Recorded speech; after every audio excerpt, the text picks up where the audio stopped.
If you've not been paying attention to WCC basketball for the last, say, 4 or 5 months, have no fear. We're going to do a quick roundup of the WCC going into the WCC tournament so that you have everything that you need to know in a short video.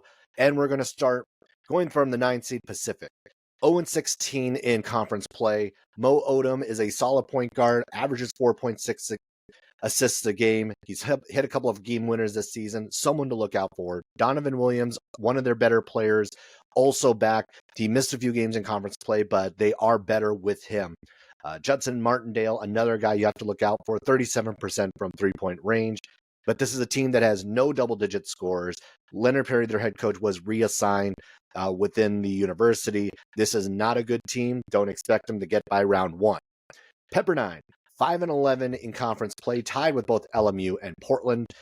This team also has gone through a coaching change. This will be the last couple of games or last go around for Lorenzo Romar. He will be moving away from the program at the end of the season. Houston Millett is also another one of those guys who has already been announced to be leaving for the portal. So it'll be the last time to see him in that blue and orange.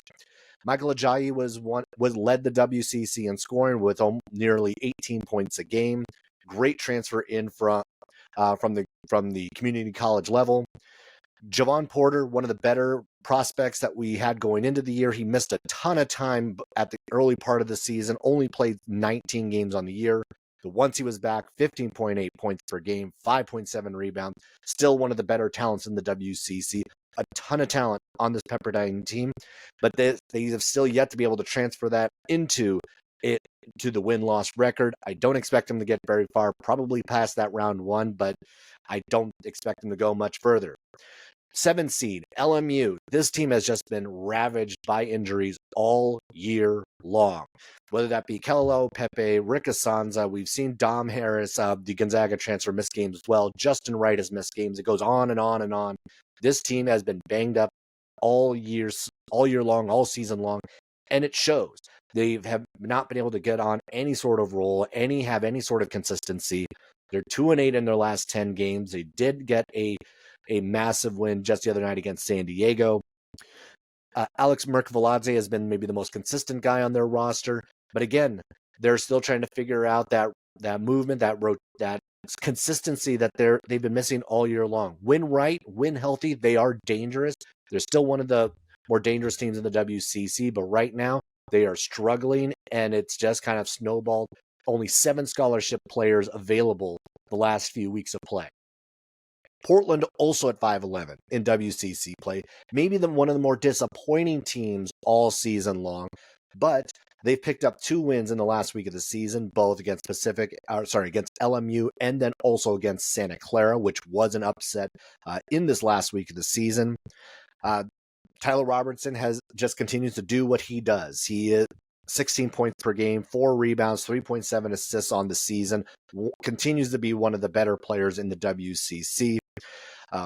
Juanze Gorosito had a great week. He had 26 points against LMU on Saturday, 11 points per game in conference play, 37% from three-point range. He is also a guy to watch out for once we get to Las Vegas. And Tyler Harris, we'll see if he plays, how much he plays, if he does at all. One of the better freshmen in the WCC. He's only played 7 games in conference play, 9.9 points per game, 6 rebounds a game in those contests. And he has been a factor all season long for Portland, but we just haven't gotten to see much of him once we flip the calendar to 24. Number 5, San Diego. San Diego finished 7-9 in conference play, and this was a team that was expected to finish 8th. They climbed all the way up to that 5 spot. They have wins against Santa Clara. They were able to clean up pretty well against the bottom half of the league. Deuce Turner, WCC 6th man of the year, 15.8 points per game, 37% from three-point range. This guy is a walking bucket, and he will turn it on in a heartbeat if you let him. Kevin Patton Jr., one of the better freshmen in the league, was on the WCC freshman team, just announced the other day. 10.9 points per game, 3.9 rebounds, 2.6 assists in conference play. One of the better young guys, one of the more athletic young guys in the WCC. Stephen Jamison II, another guy you really have to watch out for on the San Diego squad. 10 points, 8 rebounds a game. over a block per contest. Another guy for Steve Lavin and his squad that has been able to just get better and better as the season gone along. The San Diego team is interesting. They could make a run. They're on the right side of the bracket if they're going to do so. The San Diego team, you can't overlook them. The 4 seed, Santa Clara, 10-6 going into the WCC tournament. Adama Alpha-Ball has been one of the better players in the WCC, the transfer from Arizona. He ended up averaging 14.5 points per game. He has struggled quite a bit since coming back from injury, but we're still waiting to kind of see him get back into really what was one of the more dynamic players in the WCC all season long. We saw him step up big in the biggest games of the year, whether it be Gonzaga, Oregon, Washington State. He came up big in the biggest moments. Carlos Marshall Jr. is another guy, his backcourt mate, another one who has just been more or less, he was great early on and has struggled since battling more injuries later on in the season. He did miss all of last year with injury as well. So this is a backcourt who's still trying to find their rhythm again. They may just find it going into Vegas as they start to play back-to-back games. Johnny O'Neal is another guy you have to watch out for. He's maybe one of the X factors for Santa Clara. 11 points per game, 5.6 rebounds, a good three-point shooter from the 4 spot. He's able to stretch the floor and give Santa Clara some more options, and he's able to go inside and out. So he is a threat both on the post and on the perimeter. And this is one of the bigger teams in the entire country. If you haven't paid attention, this team has 3 7-footers. They have 5 guys 6'10" or taller. This is a squad that's going to beat you up inside. They're going to be able to take advantage there, especially against some of the smaller teams in the WCC. And Santa Clara, when they're right, they can beat anybody. And we'll be able to see if they can start to tie that all together once we get to the tournament start.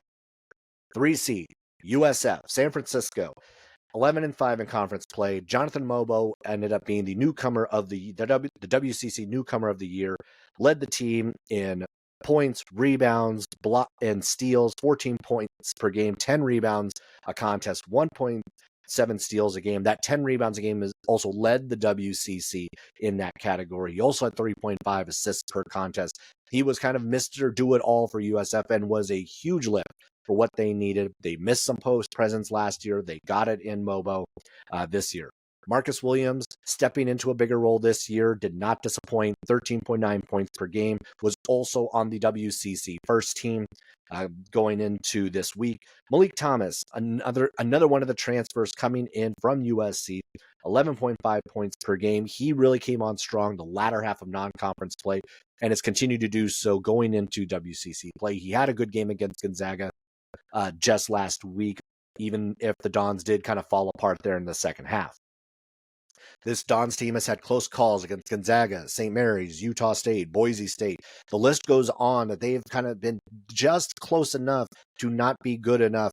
They're very much on the outside looking into the NCAA tournament. They're probably going to be an NIT team unless they make a huge run in this tournament. I think the only way in is for them to win the whole thing. And because of the side of the bracket they are on, that's likely going to have to be Gonzaga and then St. Mary's for the Dons to have a shot at their second tournament appearance in the last 3 years. For Gonzaga, they are the 2 seed going into the WCC tournament, 14-2. They have the 10th best adjusted offensive rating via KenPom, and they are rolling right now. 8 straight wins going into Las Vegas. They won big at USF, big at St. Mary's just a week ago. Graham Ike is the leading scorer in WCC play, just over 18 points per contest, 7 rebounds a game. This is a guy who seems to just be getting better and better and better as the season has gone along, and as he's gotten more comfortable in the Gonzaga system. It took him a little bit of time early on to kind of figure out what that role was, but he has very clearly started to be the guy and is taking over for the Zags. Ryan Nembhard is also one of those guys we expected early on in the year, and maybe there was kind of a little bit of not a letdown, but a kind of a pause on the expectations of him mid-season, but very clearly he is back to being one of the best, if not the best point guard in the WCC, which is what we expected to see beforehand. He had 20 points, 10 assists against St. Mary's the other night. He is also one of those guys, like we talked about Adama Ball, who steps up in the biggest games. We saw that last year when he was still at Creighton. We're starting to see that at Gonzaga more and more. This Gonzaga team has locked themselves into the NCAA tournament at this point. Every bracketologist has them in. The one flaw early on, if you looked at them mid-season, I was like, oh, they're not the same Gonzaga team. Guess what? They're the same Gonzaga team. It just took them a while to get there. They had no Q1 wins early on. They now have 3 going into Vegas. They have opportunity to get a 4th if they see St. Mary's again in the final of the WCC tournament. This Gonzaga team is trending in the right direction, and they are a team that nobody's going to want to see not only in Vegas, but also in the NCAA tournament.